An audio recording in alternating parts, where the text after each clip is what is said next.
Hello friends, welcome to master class of accounts. आज का हमारा टॉपिक है क्लास 11th की अकाउंटेंसी से चैप्टर नंबर 12, जिसमें हम देख रहे हैं bank reconciliation statement. So friends, हमने पिछली वीडियो में देखा कि स्टार्टिंग बैलेंसेस डेबिट मतलब फेवरेबल बैलेंसेस पर कैश बुक की एंट्रीज, अगर हमें बैलेंस पता और हमें पासबुक के बैलेंस पे कैसे पहुंचना होता है, कौन सी एंट्री माइनस करनी होती है, कौन सी एंट्री प्लस। ऐसे ही हमारा केस सेकंड है व्हेन स्टार्टिंग बैलेंसेस क्रेडिट मतलब फेवरेबल बैलेंसेस पर पासबुक आपको दे रखा, आपको कैश बुक के बैलेंस पे पहुंचना है, आपको रिवर्स जाना है। तो अब क्या करेंगे, इसमें हम देखेंगे कि हमें एंट्रीज प्लस करनी है, माइनस करनी है। बहुत इजी है, उसी की तरह है जो लास्ट हमने वीडियोस में डिस्कस करा। फेवरेबल और credit balance means amount lying deposit in the bank. मतलब क्या है, आपके बैंक में अमाउंट है। When balance as per passbook is given, जब आपको बैलेंस एज पर पासबुक दे रखा होगा, then adjustment entries to be made, आपको एडजस्टमेंट एंट्री करनी होगी to arrive balance as per cash book. आपको balance as per cash book पे पहुंचना होगा। जैसे फॉर एग्जाम्पल इस क्वेश्चन में आपको बैलेंस एज पर पासबुक दे रखा है, कुछ भी बैलेंस हो सकता है। अब हम देखते हैं हमें कौन सी आइटम ऐड करनी है और कौन सी आइटम माइनस करनी है। तो हम क्या करते हैं, पहले इसका इफेक्ट देख लेते हैं, आइटम का इफेक्ट क्या बन रहा है। Check deposited but not collected by bank. Collected मतलब है क्रेडिटेड। चेक आपने डिपॉजिट कर लिया है पर बैंक ने इसको अभी तक क्रेडिट नहीं करा है। चेक डिपॉजिट अगर आपने कर लिया है तो आपने क्या करा है, पासबुक का बैलेंस बढ़ा दिया, चेकबुक का बैलेंस बढ़ा दिया, पासबुक का बैलेंस आपका कम है। अब आपको पहुंचना है, फ्रेंड्स ध्यान से समझिएगा, बैलेंस एज पर पासबुक आपको दे रखा है, आपको पहुंचना है कैश बुक के बैलेंस पे, आपको यहाँ पे पहुंचना है। जबकि पासबुक का बैलेंस आपका कम है और कैश बुक का आपका बैलेंस बड़ा हुआ है। तो आप क्या करोगे, पासबुक के बैलेंस में अमाउंट ऐड कर दोगे, मतलब आप पासबुक का बैलेंस भी बढ़ा दोगे, क्योंकि आपको क्या करना है, आपको कैश बुक के बैलेंस पे पहुंचना है, इसीलिए एंट्री होगी प्लस। आपको लॉजिक याद करना है, कोई रटने की जरूरत नहीं है, सारी एंट्रीज बहुत सिंपल है। सेकेंड है bank charges charge by bank but not recorded in cash book. Bank ने कुछ चार्जेस हमसे चार्ज कर लिए हैं, मतलब बैंक हमारा कम हो चुका है पर कैश बुक हमारा बड़ा हुआ है, हमने रिकॉर्ड नहीं करा। कैश बुक बड़ा हुआ है तो इसका मतलब है हमारा कि हमें कैश बुक में, पासबुक से हमें कैश बुक पे पहुंचना है। पासबुक कम है, कैश बुक बड़ा हुआ है, तो मतलब हमें पासबुक में एंट्री ऐड करनी पड़ेगी कैश बुक में पहुंचने के लिए। ऐसे हमारा थर्ड केस है interest charge by bank but not recorded in cash book. Bank ने कुछ हमसे इंटरेस्ट ले लिया है, मतलब minus, same bank charges interest की सेम एंट्री है, कैश बुक हमारा प्लस में है, हमें कैश बुक पे पहुंचने के लिए प्लस करना पड़ेगा। Direct payment by bank as per standing instruction. Standing instruction होता है फ्रेंड्स कोई भी ऐसी पेमेंट जिसमें आपने बैंक को इंस्ट्रक्शन दे रखे कि आप ऑटो डेबिट कर लेना, अमाउंट डायरेक्टली आप पेमेंट कर देना, ऑटो डेबिट। ऐसे आप बैंक में कर सकते हैं इंस्ट्रक्शन। तो इसमें क्या होगा, आपके बैंक से पासबुक का बैलेंस कम हो गया जबकि आपकी कैश बुक का बैलेंस बढ़ा हुआ है। कैश बुक का अगर बैलेंस आपका बढ़ा हुआ है तो आपको क्या करना है, आपको पासबुक के बैलेंस पे पहुंचना है, तो आप इसमें करोगे plus. Wrong debit by bank. Bank ने कोई चार्जेस गलती से काट लिए हैं, रॉन्ग डेबिट हो चुका है, मतलब माइनस हो चुके, कैश बुक का बैलेंस बढ़ा हुआ है, आपको कैश बुक के बैलेंस पे पहुंचना है तो आपको करना पड़ेगा plus. Cheque recorded in cash book but not deposited. आपने चेक कैश बुक में रिकॉर्ड कर रखा है बट वो डिपॉजिट नहीं हुआ, अमाउंट इज डिडक्टेड, मतलब amount is deducted because the cash book stand increase. अब क्या है, कैश बुक में अमाउंट हमारा बढ़ा हुआ है, हमने कैश बुक पे एंट्री कर दी कि हमारे पास चेक है और हमने डिपॉजिट कराना है, हमने प्लस कर लिया, बट वो अभी तक डिपॉजिट नहीं हुआ है, तो मतलब पासबुक का बैलेंस अभी तक कम है, इसीलिए हमने पासबुक के बैलेंस से कैश बुक पे पहुंचने के लिए हमें करना पड़ेगा प्लस। तो फ्रेंड्स ये बहुत सिंपल है। इसके बाद हमारे पास है आइटम्स टू बी डिडक्टेड। ऐसी कौन सी आइटम है, फिर हम देखते हैं कि कैश बुक और पासबुक में इसका इफेक्ट क्या है। Items to be deducted cash book और passbook. Cheque issued but not presented for payment. आपने क्या करा है, चेक इशू कर दिया है बट पेमेंट के लिए प्रेजेंट नहीं हुआ है। कैश बुक आपकी कम है और पासबुक आपकी बड़ी हुई है। आपको क्या करना है, कैश बुक के बैलेंस पे पहुंचना पड़ेगा, क्योंकि आपने चेक इशू कर दिया है बट वो अभी तक प्रेजेंट नहीं हुआ, तो आपको क्या करना पड़ेगा, पासबुक का बैलेंस भी कम करना पड़ेगा, क्योंकि आपका मोटिव है कैश बुक के बैलेंस पे पहुंचना। सेकेंडरी एंट्री है cheque deposited directly into the bank.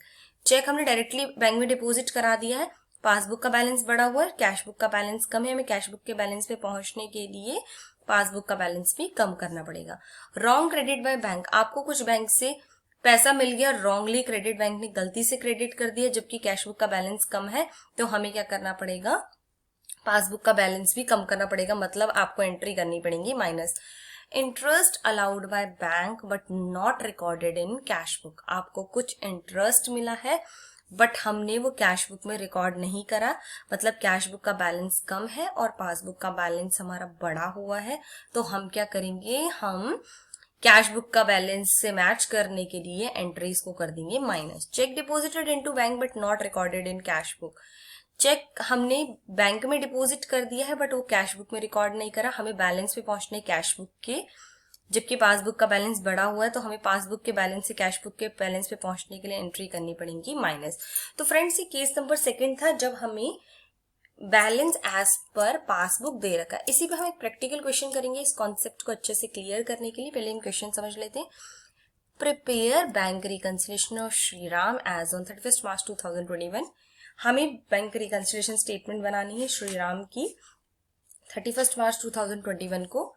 First है हमारा balance as per bank passbook, हमें बैंक पासबुक का बैलेंस दे रखा है 10,000।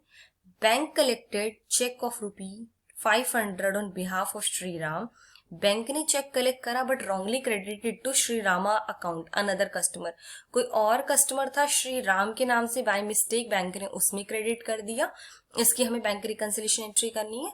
थर्ड है bank recorded a cash deposit of 2589 as 2598, यहाँ पे बैंक ने मिस्टेक कर दी है, डिपॉजिट हमारा 2589 का था, 2598 रिकॉर्ड कर लिया है। Withdrawal column of passbook undercasted by 100, जो कॉलम ऑफ पासबुक था वो अंडरकास्ट है, मतलब कम हो गया है 100 रुपीज से। Credit balance of ₹1500 as on page 10 of the passbook was recorded on page 11 as a debit balance, हमारा क्रेडिट बैलेंस था जबकि हमने डेबिट बैलेंस रिकॉर्ड कर लिया है बैंक की पासबुक में।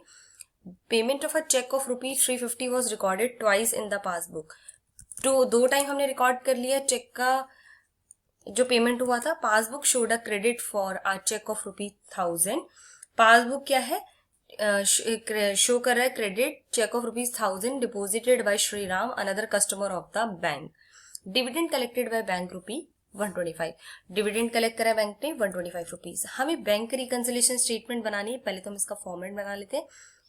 Bank reconciliation statement as on 31 March 2021। हमें बैंक रिकंसिलिएशन स्टेटमेंट बनानी है। सबसे पहले हम क्या करेंगे, हम अपने काम को इजी करने के लिए हम क्या करेंगे, प्लस माइनस की दोनों आइटम सामने सामने लिख देंगे। इससे क्या होगा, आपको बहुत इजी रहेगा। प्लस माइनस, अब सिर्फ आपको जो एंट्रीज है जो प्लस हो रही है वो प्लस साइड करना है, जो माइनस हो रही है माइनस साइड करना है।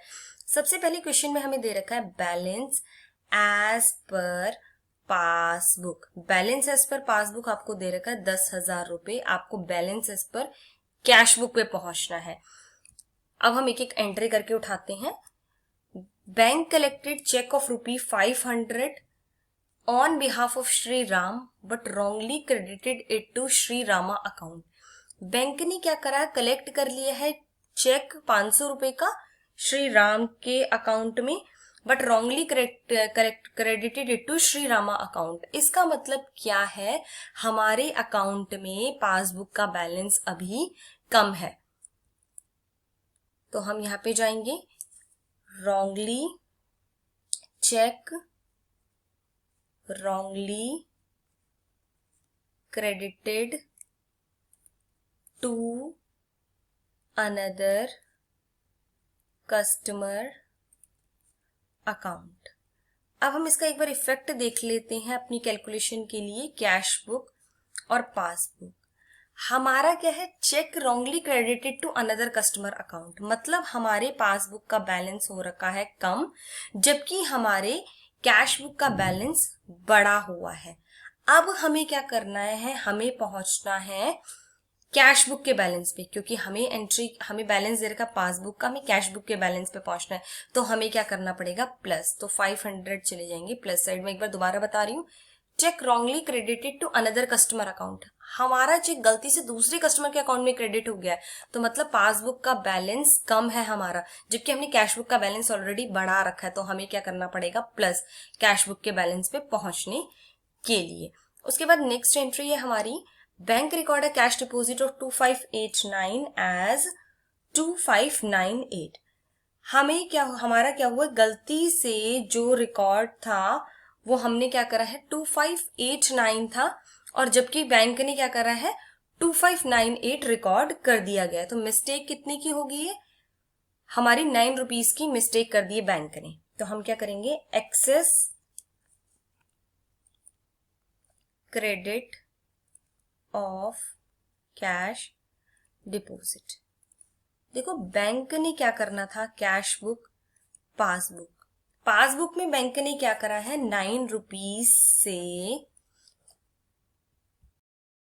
तो 9 रुपीज से बैंक ने बैलेंस को बढ़ा दिया है। तो हमें क्या करना पड़ेगा, पासबुक का बैलेंस बढ़ा हुआ है, कैश बुक का बैलेंस कम है, तो हमें कैश बुक के बैलेंस पे पहुंचना है, तो मैं 9 रुपीज करने पड़ेंगे माइनस।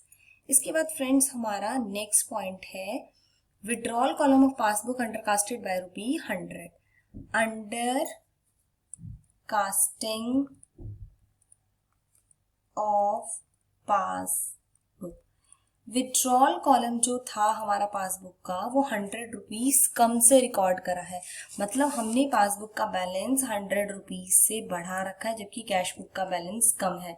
तो मतलब क्या करना पड़ेगा, हमें 100 रुपीज भी माइनस करने पड़ेंगे कैश बुक का बैलेंस पे पहुंचने के लिए, क्योंकि पासबुक का बैलेंस बढ़ा हुआ है और कैश बुक का बैलेंस कम है, तो हमें 100 रुपीज भी करने पड़ेंगे माइनस। उसके बाद हमारा फ्रेंड्स पॉइंट नंबर 5 है, credit balance of 1500 as on page 10 of the passbook was recorded on page 11 as a debit balance.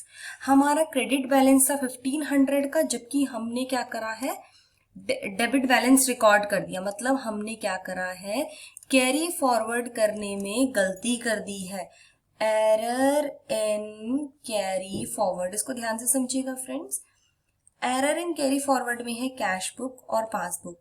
कोई बैलेंस हमारा 1500 का बैलेंस क्रेडिट था, हमने डेबिट कर दिया, तो मतलब 1500 का जो होना चाहिए था वो हमने गलत कर दिया, मतलब हमने 3000 का इफेक्ट ले लिया है। 3000 से अब हमारा क्या है, एरर इन कैरी फॉरवर्ड।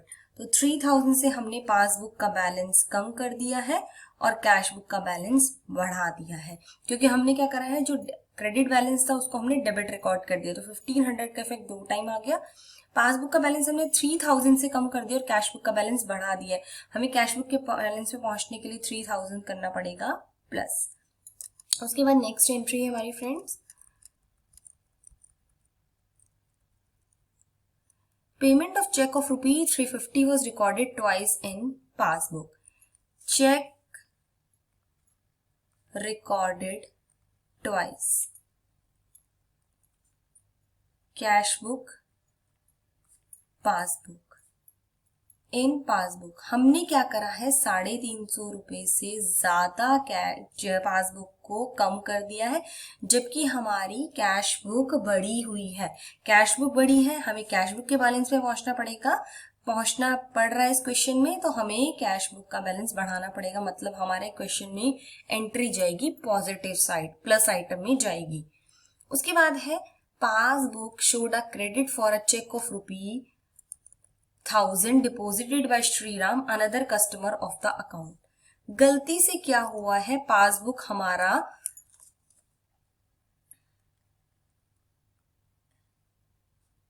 इसको हम लिख देंगे wrong credit of a cheque of another account holder. Cash book है, पासबुक है, मतलब हमारा पासबुक का बैलेंस 1000 रुपए से बढ़ा हुआ है और हमारा कैश बुक का बैलेंस पासबुक का बैलेंस 1000 रुपए से बढ़ा हुआ है क्योंकि इस क्वेश्चन में बोल रखा है wrong credit of a cheque, गलती से अनदर अकाउंट होल्डर का चेक हमारे अकाउंट में क्रेडिट हो गया, मतलब 1000 रुपए से पासबुक का बैलेंस बढ़ा है और कैश बुक का बैलेंस कम है। तो हमें क्या करना पड़ेगा, कैश बुक का बैलेंस में पहुंचने के लिए एंट्री डालनी पड़ेगी माइनस साइड। हमारा नेक्स्ट पॉइंट है friends, dividend collected by bank rupee 125। Bank ने क्या करा है, डिविडेंड कलेक्टेड बाय बैंक। इसका मतलब क्या है, बैंक में हमारी इनकम आ गई है, पासबुक का बैलेंस बढ़ा हुआ है हमारा, और हमारा कैश बुक का बैलेंस कम है। कैश बुक का बैलेंस कम है तो हमें करना पड़ेगा माइनस, क्योंकि हमें कैश बुक के बैलेंस पे पहुंचना है। उसके बाद फ्रेंड्स हम कर लेंगे इस क्वेश्चन का टोटल, मतलब फर्स्ट हम क्या करेंगे, 10,000 रुपीज हमारा स्टार्टिंग में था, 10,000 प्लस 500 प्लस 3,000 प्लस 350। हम पहले इसका टोटल कर लेंगे। इसका टोटल हमारा बनेगा इस साइड का 13,850। उसमें से हम ये जो सारी माइनस वाली आइटम है इसका भी टोटल कर लेंगे। इसको हम माइनस कर देंगे 900,125। तो हम 13,850 में से पहले माइनस करेंगे 13,850 माइनस 9 माइनस 1000 माइनस 125 माइनस 100, तो हमारा आया 12,616। तो हमारा जो बैलेंस आएगा यहाँ पे 12,616, और हम जो क्लोज करेंगे वो सेम बैलेंस पे क्लोज करते हैं। इसके बाद हम लिख देंगे balance as per cash book, मतलब ये हमारा balance as per cash book बच गया, जो भी डिफरेंस अमाउंट होगा।